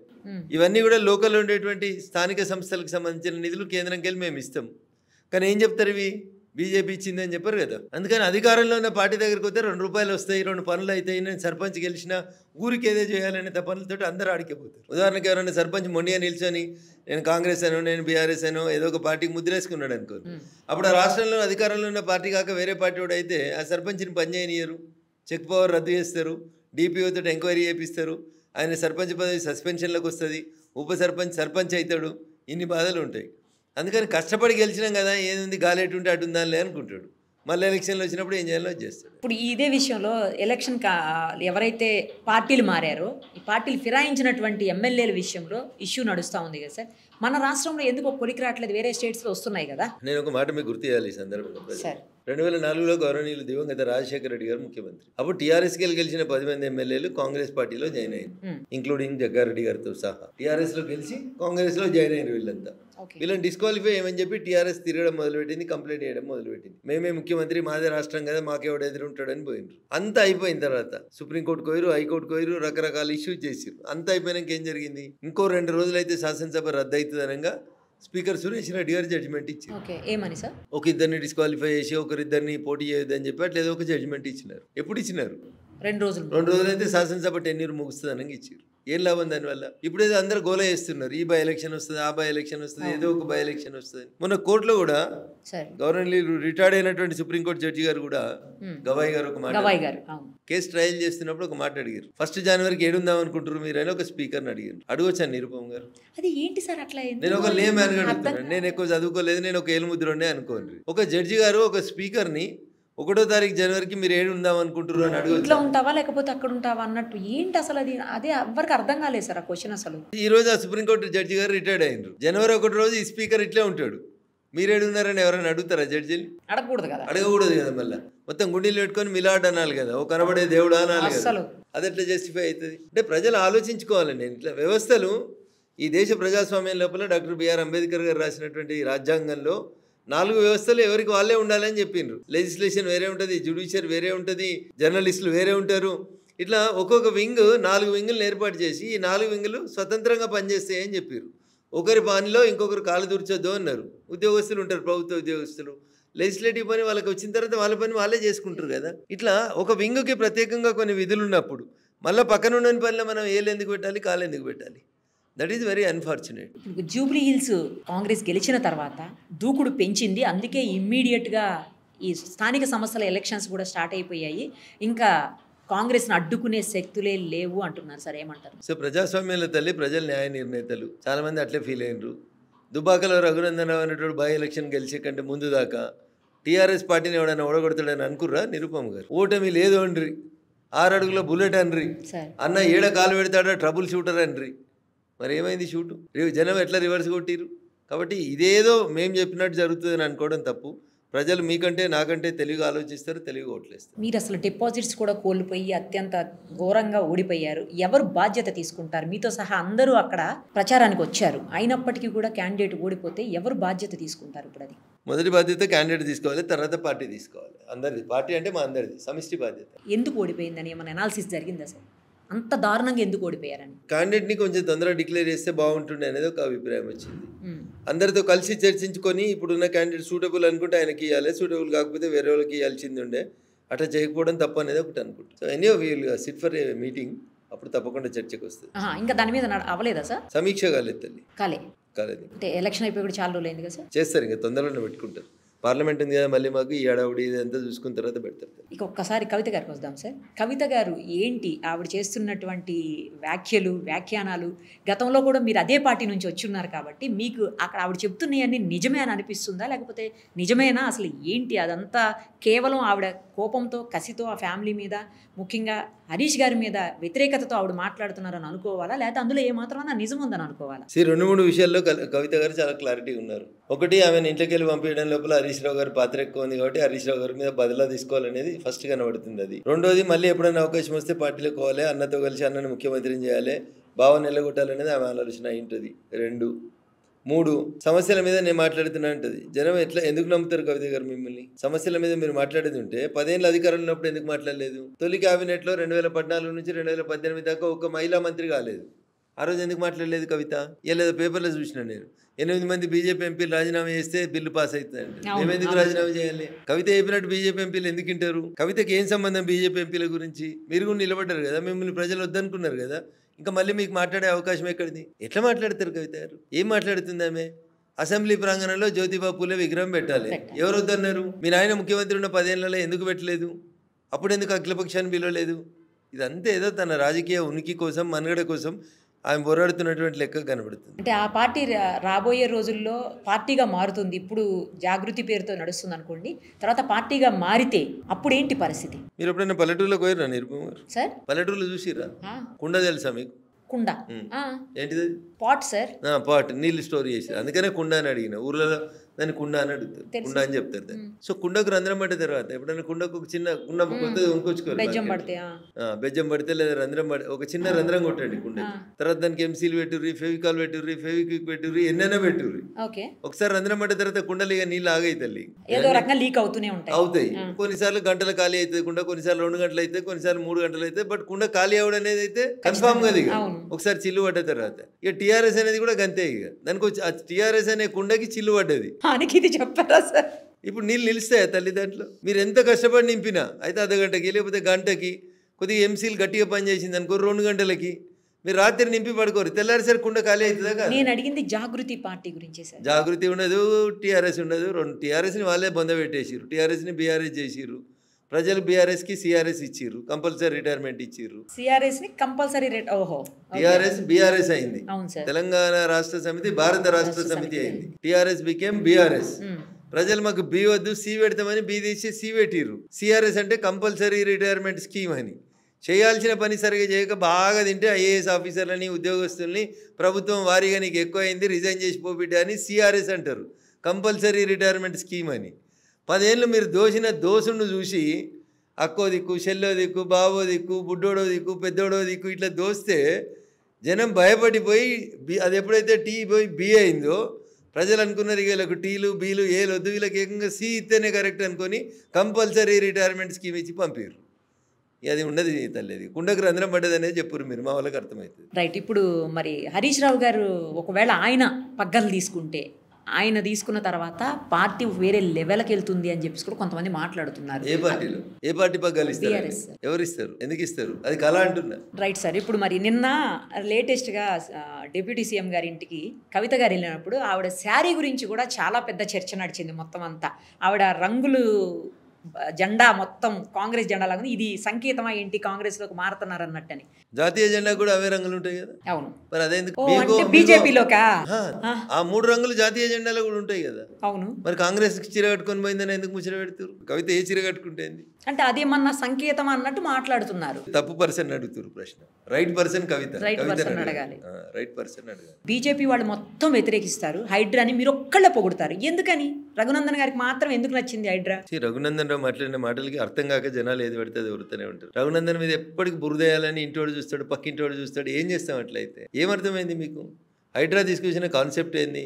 రఘునందన్ రావు మాట్లాడిన మాటలు ఏందనే చూడరు మీరు. బఫర్ జోన్లో కానీ, FTLలో కానీ, శిఖం భూములలో కానీ ఎక్కడ ఏ నిర్మాణం చేపట్టినా చదువుకున్నాను కాబట్టి చదువుకున్న రీతిలోనే మాట్లాడినాను. ఎక్కడ ఏ నిర్మాణం చేపట్టినా సుప్రీంకోర్టు, ఈ దేశ సర్వోన్నత న్యాయస్థానం ఏం చెప్పిందంటే ఎట్లాంటి నోటీస్ ఇవ్వాల్సిన అవసరం లేకుండా దాన్ని కూలగొట్టమని చెప్పింది. నేను అదే కరెక్ట్ అన్నా. నేను వకీల్ని కాబట్టి మా భాషలో అది కరెక్ట్ అనిపించింది, కరెక్ట్ అన్నా. దాన్ని తీసుకొచ్చి పేదోళ్ళని ఇల్లు కూలగొట్టిరు, పెద్దోళ్ళు ఇల్లు కూలగొట్టలే, తిరుపతి రెడ్డి ఇల్లు కూలగొట్టిరు, KTR ఇల్లు కూలగొట్టిరు. ఇవేం పంచాయతీలు? వ్యక్తులకు ఎందుకు ఆపాదిస్తారు? ఇప్పుడు మనమే అడుగుతున్నాం కదా, గదేదో కాలేజీ చెరువు మధ్యలో కడితే తుర్కోలు కట్టి కాలేజీ చెరువులలో కట్టుకుంటే ఒప్పుకుంటారని మీరు నేను అడుగుతున్నాం కదా. మరి చెరువులు ఏది కట్టినా తీసేయమనేది హైడ్రా. అంతవరకే పని చేయమని నేను కోరుకుంటున్నా. తప్పేంది? పేదోళ్ళు కట్టుకున్నారు, పేదోళ్ళు ఇల్లు ఎట్లా తీస్తారు? వాళ్ళకి వేరే ఇల్లు ఇవ్వమని చెప్పుండ్రి, ఆల్టర్నేట్ ఇల్లు ఇవ్వమని చెప్పుండ్రి. 100 గజాలు ఇచ్చి ఇల్లు కట్టి ఇవ్వమని ప్రభుత్వాన్ని. గదడకుండా చెరువు కట్టం, నీళ్లు కట్టి చెరువు కట్టం, ఇల్లు కట్టి చెరువు కట్టం, ఇంకేదో కడితే ఉత్తరాఖండ్లో ఏమైంది, వయనాడులో ఏమైంది? తెల్లారిసరికట్లో కొట్టుకుపోతారు, మునిగిపోతారు. వాయనాడులో ఆ ఇల్లు తొలగించమని ఒక కమిటీ నివేదిక ఇచ్చింది, తొలగించలేదు. 3 ఏళ్ళు అయింది, కొట్టుకుపోయారు, మునిగిపోయినరు. ఎవరికి నష్టం అవుతుంది? మళ్ళీ అదే పేదోడికి నష్టం అవుతుంది కదా. ఉన్నోడు ఎట్లా బంజారా బంగ్లాలు ఉంటాడు కదా, ఉండడా? అంతే కదా. చెరువుల్ని ఎంకరేజ్ చేయొద్దు అని చెప్తాడు రఘునందన్ రావు. శిఖం భూములు ఎంకరేజ్ చేయొద్దు అంటున్నా. FTLలలో బఫర్ జోన్లలో కన్స్ట్రక్షన్స్ కట్టకుండ్రి అంటున్నా. తెలిసి తెలియక ఎవరైనా ప్రభుత్వం అనుమతులు ఇస్తే కట్టుకుంటే దయించి మీకు ఇచ్చినటువంటి అనుమతి పొరపాటుని ఇచ్చినా మీకు వేరే దగ్గర స్థలం ఇస్తామని వాళ్ళని షిఫ్ట్ చేయండి అని చెప్తున్నాం. దీన్ని తప్పేమని చెప్పుర్రి. రఘునందన్ ఒక్కడే సపోర్ట్ చేస్తున్నాడు. రఘునందన్ రేవంత్ రెడ్డి ఒక్కటి ఏముంటుంది? ఆడలేక మధ్యలో తప్పితే ఏముంటుంది? రఘునందన్ గెలవడం శాతకాకి ఇవన్నీ పుకార్లు అన్నట్టుగా, అంతే. అంతకుమించి ఏముంటుంది సార్? అలా ఏం లేదు. అందులో మన ఏరియాలో ముఖ్యంగా కోకాపేట కావచ్చు, మొన్న ఈ మధ్యకాలంలో అయితే హైటెక్ సిటీ దగ్గర ఎకరం 140 కోట్లు 130 కోట్లు ఇలా పోతున్నాయి సార్ భూములు. ఏమనుకోవాలి? అంటే మనం హైదరాబాద్ బాగా డెవలప్ అయిపోయింది అనుకోవాలా, లేకపోతే అసలు పేదవాడికి అందుబాటులో లేకుండా పోతుంది అనుకోవాలా? నా దృష్టిలో 2 కూడా కరెక్ట్ కాదు. విరుగుట కొరకే అనుకుంటున్నాడు. అంటే పడిపోతుందా మళ్ళీ? అది ఏమైందనే తర్వాత ఆలోచించుకోండి. నేనేం శాపనార్థాలు పెడతలేను, ఇంకా ఫ్యాక్ట్ చెప్తా ఉన్నాడు. అతి సర్వత్రా వర్జయతే అంటారు, అంతే అవుతుందని నేను అనుకుంటున్నాను. కానీ అంతంత అసలు అందుబాటులో లేకుండా పోతున్నాయి కదా సార్.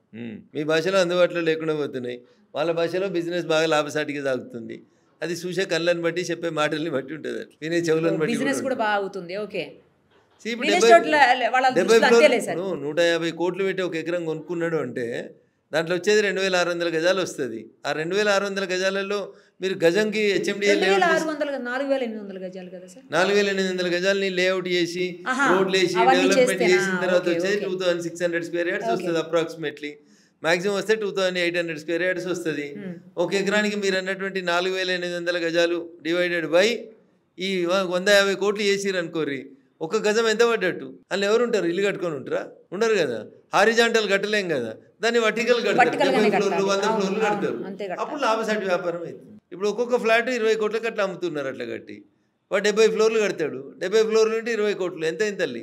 140 కోట్లు అంతే వచ్చింది. అవునా? 150 కోట్లు పెట్టి ఎకరం కొన్నాడు, 140 కోట్లు వచ్చింది. ఇక్కడ ఇంకా మీ కార్ పార్కింగ్ అని, రిజిస్ట్రేషన్ అని, GST అని, వాట్ అని, ఇంకా రకరకాలని, ఎత్తులేస్తే ఇంకోటని, ఈస్ట్ ఫేస్ అయితే ఇంకోటని, వెస్ట్ ఫేస్ అయితే ఇంకోటని, అన్ని కలిపి ఇవన్నీ నాకు ఇంగ్లీష్ రాదు కాబట్టి అట్లా చెప్తున్నాను. ఇవన్నీ ఇట్లా చంపుతారు కాబట్టి వాడు 150 కోట్లు పెట్టి కొడుతున్నాడు. 80 ఫ్లోర్లు ఇస్తుంది గవర్నమెంట్. కానీ గవర్నమెంట్ ఆలోచించాల్సిన మినిమం ఇదేంటంటే, ఇప్పుడు మీరు ఒక ఎకరంలో ఇంతకుముందు ఎన్ని చెట్లు ఉండే, ఇప్పుడు మీరు ఎకరం కట్టిన తర్వాత ఆయన ఏం పెడతాడు? 2 పూల మొక్కలు పెట్టి చిన్న చిన్న అందంగా కనబడేందుకు 2 చెట్లు పెడతాడు. అపార్ట్మెంట్లో ఒక 1000 మంది వస్తారు అనుకోర్రి. 1000 మందికి సరిపోయింది ఆక్సిజన్ వస్తుంది ఆడికెళ్ళి. 1000 మంది వదిలేసిన కార్బన్ డైఆక్సైడ్ పీల్చుకుంటుంది. అక్కడ మొక్కలు ఉన్నాయా? 1000 మంది ఒకటేసారి కార్లు 1000 మంది ఉన్నారంటే కనీసం ఒక 300 కార్లు ఉంటాయి. ఒకటేసారి 300 కార్లు రోజు పొద్దున 9:30కి పోవాలని పోతే, లేదా ఒకటేసారి 9:30కి అందరు ఆఫీస్ పోవాలని బయలుదేరితే నీ ఇంటి ముంగట ఉన్న రోడ్ అంతా ఇంతే ఉంటుంది. మధ్యలో డివైడర్ ఉంటుంది, అటు 2 లైన్లు ఇటు 2 లైన్లు ఉంటాయి. ట్రాఫిక్ జామ్ అవుతుంది హైదరాబాద్లో అంటే. కాకపోతే ఏమవుతుంది? నిరుపమ్ గారు, మీరు 80 ఫ్లోర్లు పైకి ఇస్తున్నప్పుడు ఆ 80 ఫ్లోర్లలో లేదా ఒక 10 ఎకరాల్లో 50 అంతస్తులు ఇస్తుంటే ఇక్కడ కనబడుతుంటాయి మీరు వస్తుంటే సర్వీస్ రోడ్ ఎంబడి. ఒక టవర్ కంప్లీట్ అయితే ఒక ఊరు కంటే పెద్దగా ఉంటుంది టవర్. దాంట్లో ఉండే జనాభా ఒక ఊరు కంటే ఎక్కువ ఉంటారు.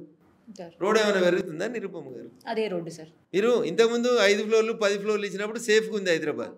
ఇలా మల్టీ స్టోరీడ్ బిల్డింగ్ అని 50 ఫ్లోర్లు ఇచ్చి ఎగ్జిస్టింగ్ అదే 100 ఫీట్ల రోడ్డు మీద ఇప్పుడు మీరు వచ్చిన ఈ రోడ్ ఎంబడి మొత్తం మేము వచ్చినప్పుడు 2017లో ఎవరు లేరు ఈ రోడ్డు మీద, మాది ఒకటే కాలనీ. ఇవాళ మేము 25కి వచ్చేసరికి మాకు చుట్టూ ఇట్లా చూడాల్సి వస్తుంది పైకి.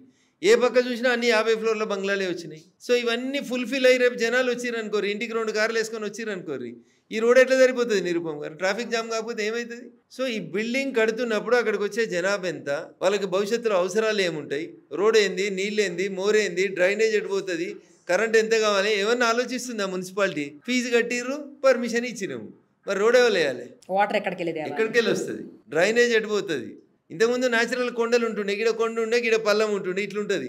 ఇప్పుడు ఈడికి డ్రైనేజ్ ఎట్లా ఎక్కిస్తావు, ఈడికి ఇంకొకటి ఎట్లా వస్తుంది, ఎట్లా ఎమ్యూనిటీస్ ఇవ్వడం లోపల ఎట్లా సక్సెస్ అవుతారు చెప్పండి. సో ఇది బాధాకరమైనటువంటి విషయం. మున్సిపల్ అధికారులకు నా విజ్ఞప్తి ఏంటంటే ఈ హై రైజ్ అపార్ట్మెంట్స్ అనేవి ఆపండి ఫస్ట్. ఆపకపోతే మీకు రోడ్లు సరిపోవు ఇవి. అందుకని జనానికి కన్వీనియన్స్ ఇస్తున్నామో మనం నష్టం చేకూరుస్తున్నాం అనేది ఆలోచించాలి. ఫైనల్లీ ఒక్కటి చెప్పండి సార్, ఢిల్లీలో భయంకరమైనటువంటి పొల్యూషన్ ఈరోజు అసలు తట్టుకునే పరిస్థితి లేదు. అక్కడికి వచ్చిన వాళ్ళు కూడా మళ్ళీ ఇక్కడ వద్దు బాబాయ్ అని చెప్పి తిరిగి రిటర్న్ వెళ్ళిపోతున్నారు వేరే దేశాలకి, అలాగే వేరే ప్రాంతాల నుంచి వచ్చిన వాళ్ళు కూడా వెళ్ళిపోతున్నారు. రేపు పొద్దున హైదరాబాద్లో కూడా దగ్గర అదే పరిస్థితి వస్తుంది. హైదరాబాద్ని ఎలా కాపాడుకోవాలి, ఢిల్లీని ఎలా సేవ్ చేసుకోవాలి సార్? ఒక్కసారి మీకు తోచిన విధంగా చెప్పండి. మీ అవసరమైంది అడ్వైస్ కూడా. తల్లి ఇప్పుడు మనం ఇల్లు కట్టుకుంటున్నాం, ఇంటి కాంపౌండ్లో మనం 10 మంది ఉంటున్నాం, 10 చెట్లు పెట్టుకోర్రి, మనిషికో చెట్టు అనే పెట్టుకోర్రి. 2 విచ్చలవిడిగా ప్లాస్టిక్ వాడుతూ ఉన్నాం, ప్లాస్టిక్ వాడకాన్ని బంద్ చేయించాలి. ప్లాస్టిక్ వాడకాన్ని బంద్ చేయించాలి అంటున్నారు. సరే సార్, దీని బదులు అదేదో ప్రభుత్వం మీరు అక్కడ మీరే ఉన్నారు కాబట్టి కేంద్ర ప్రభుత్వం లెవెల్లో మీరు ఎందుకు బ్యాన్ చేయలేకపోతున్నారు అసలు? కొన్ని రాష్ట్ర ప్రభుత్వాలు చేయాలి, కొన్ని కేంద్ర ప్రభుత్వాలు చేయాలి, కొన్ని ఇద్దరు కలిసి సంయుక్తంగా చేయాల్సిన పనులు.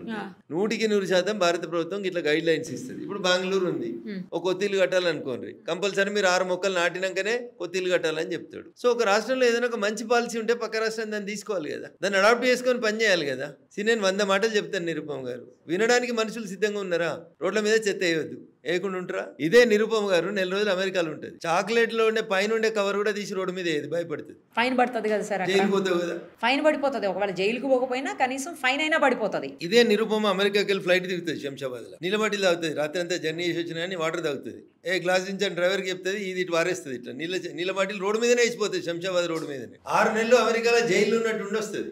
కనీసం చాక్లెట్ మీద ఉన్న కవర్ కూడా బయట వేయడానికి ఇష్టపడదు. కానీ శంషాబాద్ ఎయిర్పోర్ట్ దాటంగానే, శంషాబాద్ ఎయిర్పోర్ట్ కాంపౌండ్ నుంచి కొద్దిగా బయటికి రాగానే గ్లాస్ దించు అని చెప్పి డ్రైవర్కి చెప్పి వాటర్ బాటిల్ తీసి బయట వారేస్తుంది, ప్లాస్టిక్ వాటర్. అంటే ఏంటి, మన దగ్గర చట్టాలు కఠినంగా లేకపోవడం కారణమా సార్? ఏంటి డెమోక్రసీని మనం చాలా ఎక్కువగా అనుభవిస్తూ ఉన్నాం. డెమోక్రసీ అంటే మనకి ఏమవుతుంది, హెల్మెట్ పెట్టుకోవాలి, ఏమవుతుంది, ఫైన్ పడుతుంది, అంతే కదా, కట్టేస్తాం ఫైన్. సో చిన్నప్పటి నుంచి తల్లిదండ్రులు పిల్లలకి కూడా అట్లే నేర్పుతా ఉన్నారు. బేసికల్లీ మా నాన్న ఎమ్మెల్యే, నా బండి ఆపుతామని పోలీసుని బెదిరిస్తాడు. మీ నాన్న చట్టం చేసి చూడరా పోయి, మీ నాన్న చేసిన చట్టాలే పోలీసు వాళ్ళు అమలు చేస్తున్నారు అని మీరు పిల్లలకు నేర్పిస్తలేరు. సివిక్ సెన్స్ ఉండదు. రింగ్ రోడ్ ఉంటుంది, లేదా ఏదైనా ఒక 4-5 లైన్ల రోడ్డు ఉంటుంది, ఒక 2 వీలర్ పోతుంటుంది, లేదా 3 వీలర్ పోతుంటుంది. నిరుపమ్ గారు వాళ్ళు ఎడికెళ్ళి పోతారో తెలుసా మీకు?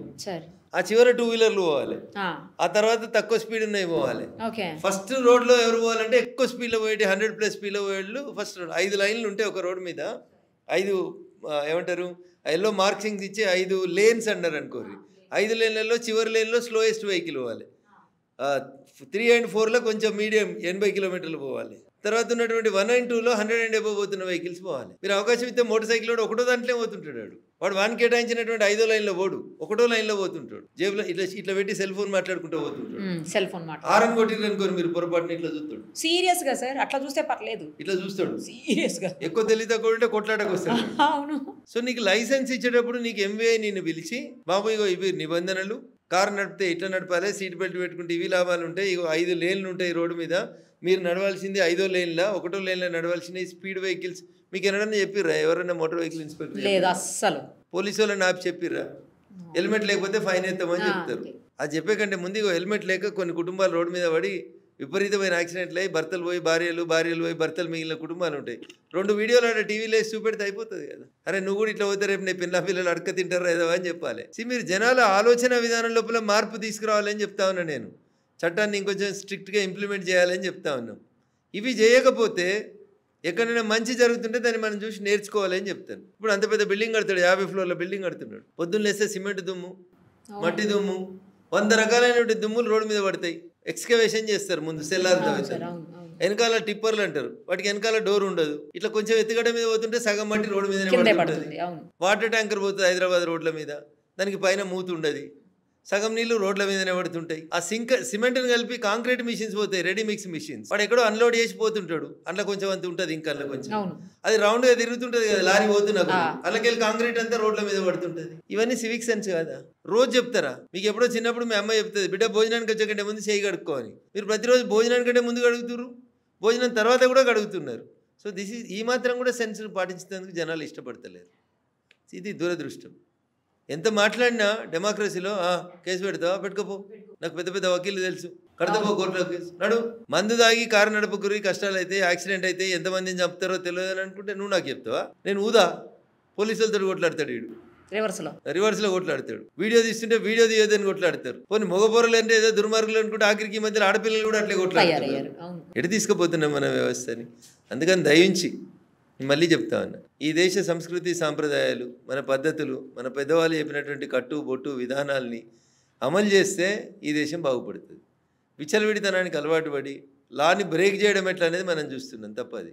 లాను ఎట్లా అమలు చేయాలి, అమలు చేసే వాళ్ళకి మనం ఎట్లా సహకరించాలనే ఆలోచన లేనంతసేపు ఎన్ని చట్టాలు వచ్చినా, ఎంతమంది పోలీసు వాళ్ళు వచ్చినా, ఏమొచ్చినా ఏం గత్తలి. నేను ఒక మాట చెప్పి చివరికి ముగిస్తాం మన ఇంటర్వ్యూ. టిఎన్ శేషన్ అని భారతదేశానికి ఒక ఎన్నికల అధికారి ఉండేది, చాలా పెద్ద ఆయన. సో టిఎన్ శేషన్ గారు వచ్చే కంటే ముందు ఎలక్షన్లు వచ్చినాయంటే తెల్లారిసరికి మీ గోడ తెల్లగా ఉంటే బయట ఎవడు ఇష్టం ఉన్న పార్టీ పేరు గుర్తు అన్ని రాసిపోదురు మీ ఇంటి మీద, గోడల మీద రాతలు రాసిపోదురు.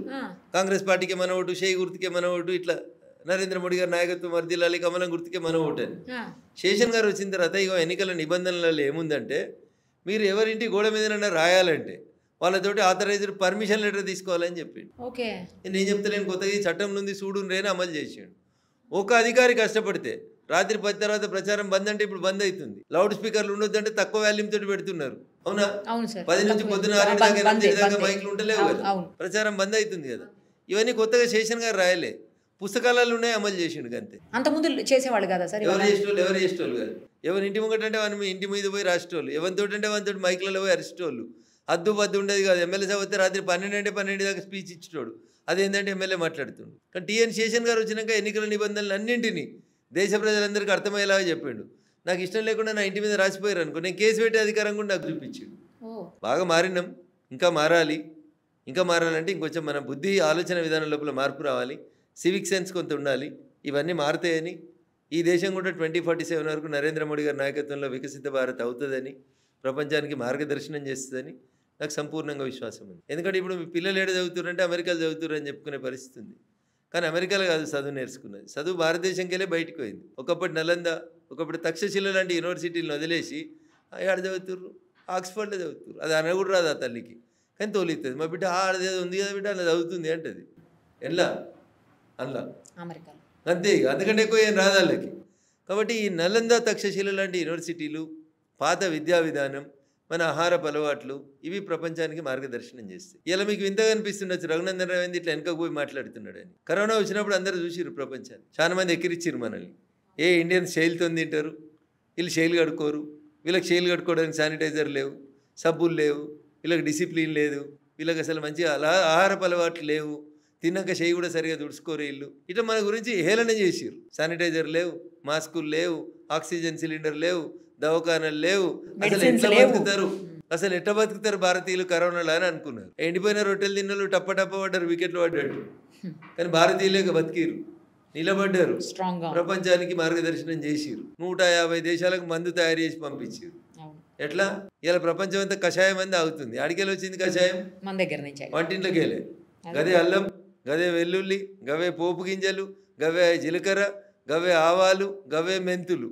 ఇవి తిన్నోళ్ళే మనం నిలబడ్డాం. మన బాడీలో రెసిస్టెన్స్ వచ్చింది. ఎండిపోయిన రొట్టెలు తిని ఫ్రిడ్జ్లలో పెట్టుకొని 10 రోజులు ఈ ఓవెన్లో వేడి చేసిన వాళ్ళందరూ క్యాన్సర్లు వస్తూ ఉన్నాయి. సో అందుకని మళ్ళీ విరుగుట కొరకే నేను ఇందాక కోకపేట గురించి చెప్పింది కూడా దీనికే. ప్యాన్లు, స్టిక్కర్లు, కుక్కర్లు, ఫ్రిడ్జులు ఇవి అన్ని పోయి మళ్ళీ కుండలలో వండుకొని కుండ బిర్యానీ తినే పరిస్థితి కుండల్లోనే వండుతున్నారు మళ్ళీ. అందుకని విరుగుట కొరకనే చెప్తున్నాను. భూమి గుండ్రంగా ఉంటుంది, ఇట్లా తిరిగి మళ్ళీ పెట్టేమో అడిగే వస్తాం కూడా. అందుకని ఇట్లా పెరిగితే ఏమవుతుందంటే 1917లో టిఆర్ మాల్తూస్ అని ఒక రష్యన్ ఎడ్యుకేషనిస్ట్ చెప్తాడు, జనాభా ఇట్లా మల్టిప్లై పెరిగిపోతూ ఉండి జనాభాను కంట్రోల్ చేయలేకపోతే ఏ డే విల్ కమ్. ఎవరు కంట్రోల్ చేస్తారు?